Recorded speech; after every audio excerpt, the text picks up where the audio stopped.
You're listening Ron and Don Show. to the Ron and Don Show. And yes, my dad's pretty annoying. All right, before we get out of here, we talked about hugs today and hugging each other, and we opened podcast number 23. With a very awkward 20-second hug. I want you to be honest now, because now as we get out of here today, we're not going to talk about hugging humans. We're going to talk about hugging dogs. Yeah. As you look back on the 3-second hug that I gave you, just a couple of guys hugging it out in your house all alone, I think we showed a lot of courage to stand here together and to be able to hug each other. That's love right there, Ron. How did the 3-second hug, when you reflect on that, how did you like it? Is it something reflecting back now that you would like to do with me in the future? Because I can provide those for you. I actually think the 20-second hug was better. Right? Yeah.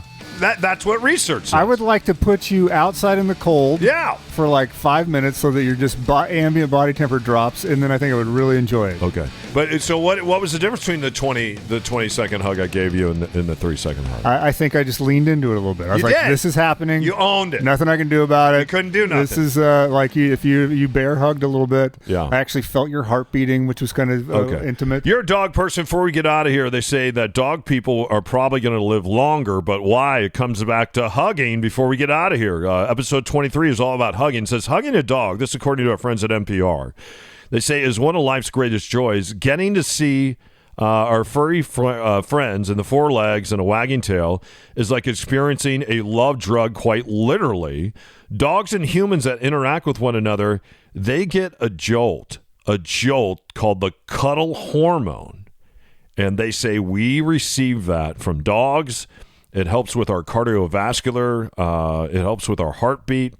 And it also says that when we look at dogs and dog ownership is linked to a 21% reduction in the risk of death. And they say they've looked at this over a 12-year period. And when we give a dog a hug, there's something released called that cuddle hormone. And then also, there has to be something linked to the fact, like a lot of my friends I live with that have dogs or dog people, like I took my dog on a trail run today and yesterday. So dog people, if you're out there exercising your dog just in a cardiovascular fashion because the dog is pushing you out, this morning was a cold morning here in Seattle. And to take your dog out for a run or walk, you kind of have to be committed to it. You may not go on that walk if you didn't have a dog. Absolutely not. So I bet when people have dogs and their furry friends pass away, they probably notice a hit in the way that they feel about themselves from the love cuddles they were getting. And then also when it comes to exercise, I think, too, right? This article made me want to get another dog. Like I've had dogs for years. I usually adopt middle-aged dogs because you go into a shelter and those are the one everybody wants a puppy. And so I usually look for the ones that'll middle age, but that means that I was going through dogs at a quicker pace. Like I wouldn't have a dog for 16 years. I might have a dog for 5 years or for 3 years or for 7 years. And so recently, when I was going through my divorce, I had 2 dogs that went down in rapid succession. One, Gertie, because she was like 17 years old, I think, 16, 17, just old age. And then my dog Lulu got the dog cancer, and so she had a rapid decline. And so after that, I was like, I haven't got a dog again. I've thought about it a bunch, and I've interacted with people that are dog people about getting a new dog. But reading this is like, man, that makes a lot of sense of having that dog with you, raising that serotonin levels every day. Yeah, it's called oxytocin. Oxytocin, and you feel that oxytocin. The other thing that it does is it drives you to go outside. Right. And because you're outside, we know the benefits of just working out outside. And everyone in Seattle will know your dog's name before they know your name, and you might actually meet another human being if you're walking your dog. Yeah. Anyway, so how about that? According to NPR, owning a dog or interacting with a dog, even for a short term, reduces blood pressure, improves your cholesterol profile. All these taken together, you can imagine, are going to help your cardiovascular health. And plus, just the benefits of getting outside, of working out outside. I left the big box gym almost 2 years ago now, and all my workouts are either in my basement or when I'm done in my basement, I go outside.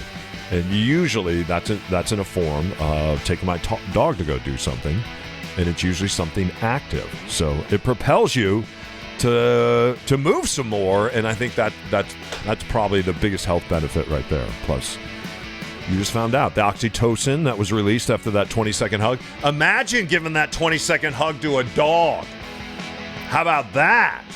As we tie it all together, as we tie it all together on the Ron and Don. Charlie would not do a hug for 20 seconds. Hey, he's out in his kennel in the car. Do you want a 20-second hug? I can bring him in here. I'm okay right now. Hey, thanks for listening to the Ron and Don Show. Don't forget, we love to have a Ron and Don sit down with you. Life's biggest transaction. It's not easy. A lot of times people are going through a divorce. You're downsizing, you're upsizing. Maybe you've gotten a little older and it's time to sell your place, or you're looking for a vacation home. Sometimes you just want to know what your place is worth and what your net proceeds would be worth. You also want to know what's happening in my market right now, because Seattle, the Tacoma area, they're all micro markets. And some markets are going gangbusters right now. And in other markets, the micro markets, we see kind of a micro what would you call that? Kind of a regression to the mean? Yeah, I'd say. Yeah. Depends on where you kind of live, and we can help you with that. So kind of a reset that's happening here in the Pacific Northwest. We'd love to be a part of that. Reach out to Ron at Windermere.com, Don O'Neill at Windermere.com. Everything's at Ron and Don. Don't forget to subscribe. Give us a like. Buy a Ron and Don Nation t-shirt. Throw that thing on. Send us a picture. We'll put it up on our socials. All right? He's Ron. I'm Don. Don't forget, keep your head up and your shoulders back.